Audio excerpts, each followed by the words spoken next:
মনোনয়ন ফরম তিন মানে তৃণমূলের নেতৃবৃন্দদেরকে মানে দেওয়া উচিত ছিল। তো তৃণমূলের নেতৃবৃন্দ কে মূল্যায়ন না করিয়া যদি হাইব্রিড করে মূল্যায়ন করে তাহলে কষ্ট তো আমরা পাবই।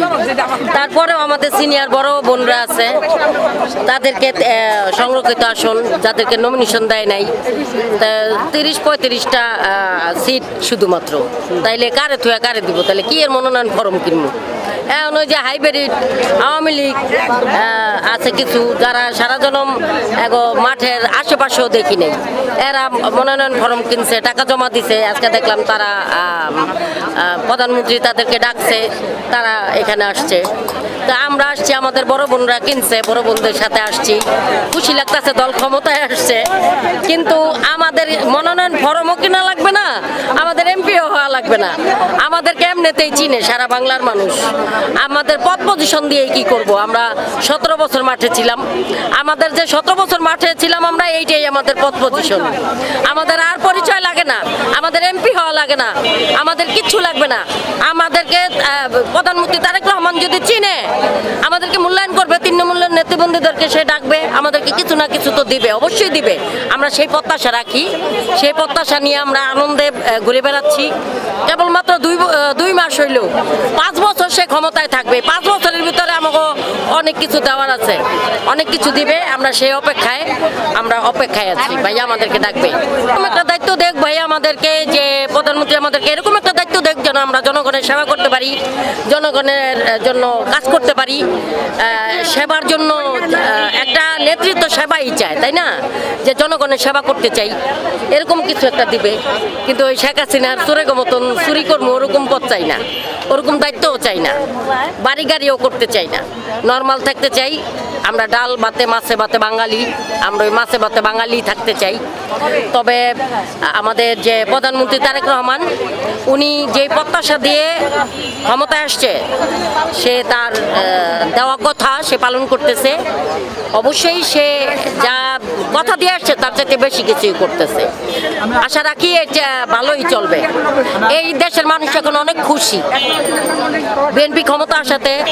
প্রধানমন্ত্রী তারেক রহমানের উপরে সারা বাংলার মানুষ অনেক খুশি, আমরাও খুশি। আমরা দল ক্ষমতা আসছে, আমাদের প্রধানমন্ত্রী তারেক রহমান বীরের বেশে বাংলাদেশে আসছে, সুস্থ একটা নির্বাচনের মাধ্যমে এসে এদেশে প্রধানমন্ত্রী হয়েছে, সেই জন্য আমরা অনেক খুশি।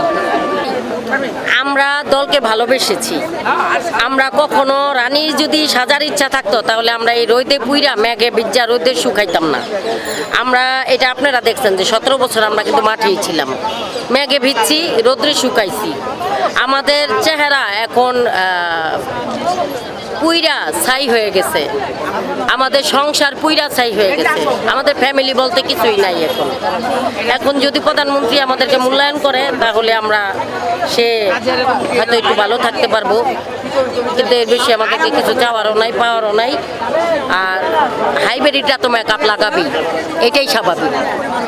হাইব্রিডটা তো মেকআপ লাগাবি, যারা মেকআপ সুন্দরী তাদের মেকআপ লাগে, আমরা মেকআপ সুন্দরী না, আমাদের মেকআপ লাগে না। আমরা মেকআপ ছাড়াই এমন করে প্রধানমন্ত্রী তারেক রহমান চিনে, সারা বাংলার মানুষ আমাদেরকে চিনে, সারা পৃথিবীতে বাঙালি যেখানে যেখানে আছে সেখানে সবাই এই কণিকাকে চিনে। সেলিনা আক্তার কণিকা, আমি মিরপুর থানার সদস্য সচিব, মহিলা দল। ধন্যবাদ। সর্বপ্রথম আল্লাহ পাকের কাছে অবশ্যই শুকরিয়া জানাই যে আমার 36 বছর রাজনীতির জীবনে এই সর্বপ্রথম আমার মনে হয় আজকে আমি সফল হয়েছি।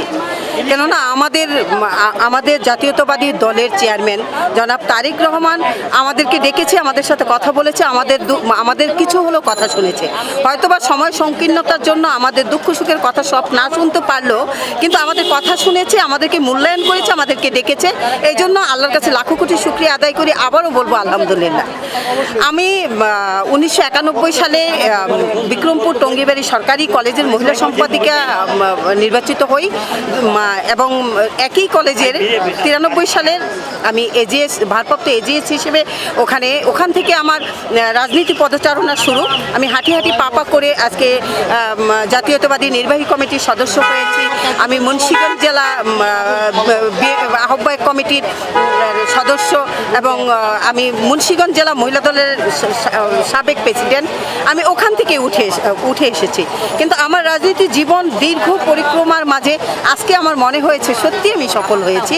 ভাইয়ার সাথে কথা বলেছি, ভাইয়া কথা বলেছে, আমাদের কথা শুনেছে এবং আমাদেরকে একটা দিক নির্দেশনা দিয়েছে। সবচেয়ে বড় কথা হচ্ছে একটা নেতার নেতৃত্বের সর্বশেষ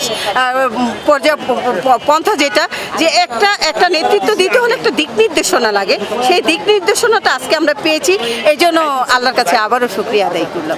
আমাদের প্রত্যেকেরই এককভাবে কথা শুনেছে, আমাদের পরিচয়গুলো শুনেছে এবং আমাদের কথাগুলো শুনে সর্বোপরি সব কিছুর পরে বলেছে যে আমরা যারাই এই 36 জন বাংলাদেশের একটা বৃহৎ দল, এখানে আসলে আমাদের হাজার শয়ে মেয়েরা আমাদের এখানে নমিনেশন নিয়েছে, কিন্তু পদ সংখ্যা হচ্ছে আমাদের একদম অতি সামান্য।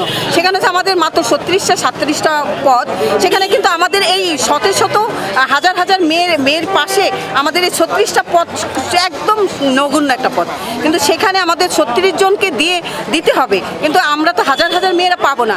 সেই ক্ষেত্রে ভাইয়া বলেছে যে আপনারা দলের সাথে ছিলেন, আছেন, থাকবেন এবং সামনে আপনারা এই 36 জন যেই পায় তাদেরকে মেনে নেবেন এবং সামনে আপনাদের বিষয়টা আমার মাথায় আছে।